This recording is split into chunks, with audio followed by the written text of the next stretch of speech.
Pai do Senhor, meus irmãos, pastor Edson Maciel, Assembleia de Deus Brasileira em Ferraz de Vasconcelos.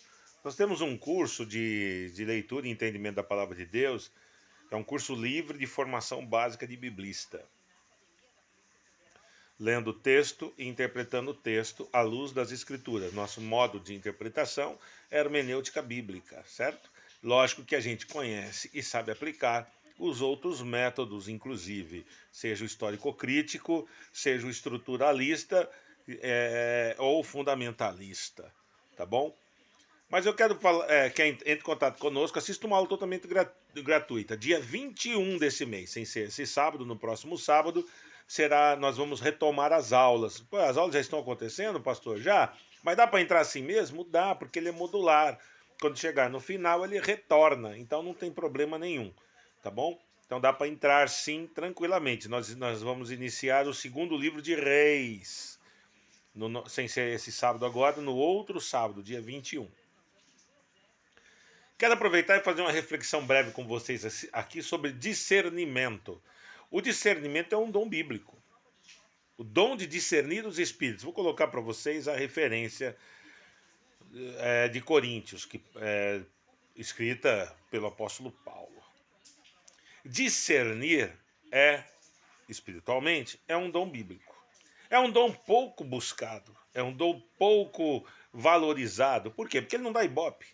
O que dá ibope, em tese, é profetizar, é curar, né? Enfim, né? Dom de língua estranha não existe, mas o falar em línguas, né? Que não é o dom de língua estranha, também é um dom que dá algum ibope. Contudo, o dom de discernimento, ele é interessante no sentido de que ele faz com que aquele que o tem consegue saber se aquela cura de fato é divina, se aquela língua de fato que está sendo falada, ela é de origem divina, né? E se a profecia que está sendo profetizada, me permita essa redundância, ela é de fato divina, porque o próprio apóstolo Paulo diz que Satanás se transfigura em anjo de luz e engana os escolhidos. E ele fala, isso não é de se admirar, porque ele faz com que os seus ministros, né, os demônios, ajam como labaredas de fogo. Ou seja, dentro da igreja, no período paulino, já existia falsos profetas, já existia falsos pregadores, já existia curas malignas dentro da igreja, disfarçadas de cura divina, já existia línguas dentro da igreja, línguas demoníacas disfarçadas de línguas estranhas, e por aí vai. E por aí vai. Então é interessante buscarmos o dom de discernimento.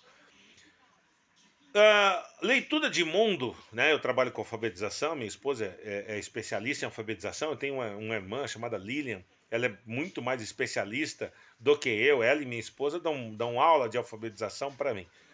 Então,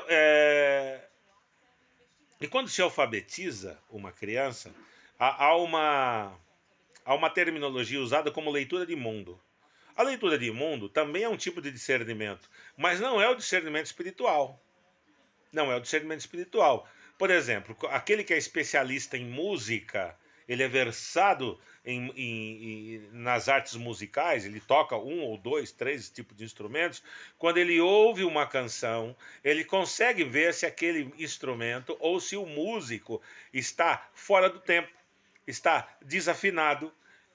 Percebe? Isso é leitura de mundo, isso é um tipo de discernimento. Ok? O Brasil é o país do futebol, então um técnico de futebol, ele consegue perceber se o seu atleta ele está executando corretamente os fundamentos da profissão de futebolista. Se ele chuta direito, se ele se posiciona direito no campo, isso é um tipo de discernimento, mas não é o discernimento espiritual.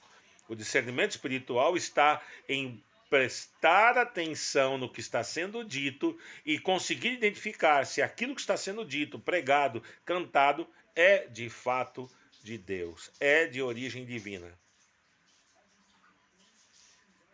Então, eu te dou um conselho. Você que está muito envolvido emocionalmente em questões extra-bíblicas, cuidado para não misturar o profano ao sagrado. Apostasia indica mudança de direção. O sagrado e o profano caminham em paralelo. Se misturar, é porque houve apostasia. Então, muito cuidado com a apostasia. Busque o Espírito de Deus, busque o Espírito Santo de Deus e busque discernir os espíritos. O que está sendo dito, o que está sendo falado, o que está sendo pregado. Não pode haver ruído, não pode haver dissonância, não pode haver contradição, não pode haver erro. Amém? Deus abençoe sua vida, vem estudar conosco e vamos aprender a palavra de Deus, porque para ser salvo não é achar, tem que ter certeza, tá bom? E por isso a gente precisa estar em consonância, não em dissonância com a palavra de Deus. Seu irmão em Cristo, Pastor Edson, entre em contato conosco, precisa de uma palavra amiga, de uma oração, ou quer estudar conosco, telefone 11 99588 0003. 11 99588 0003. Paz a todos.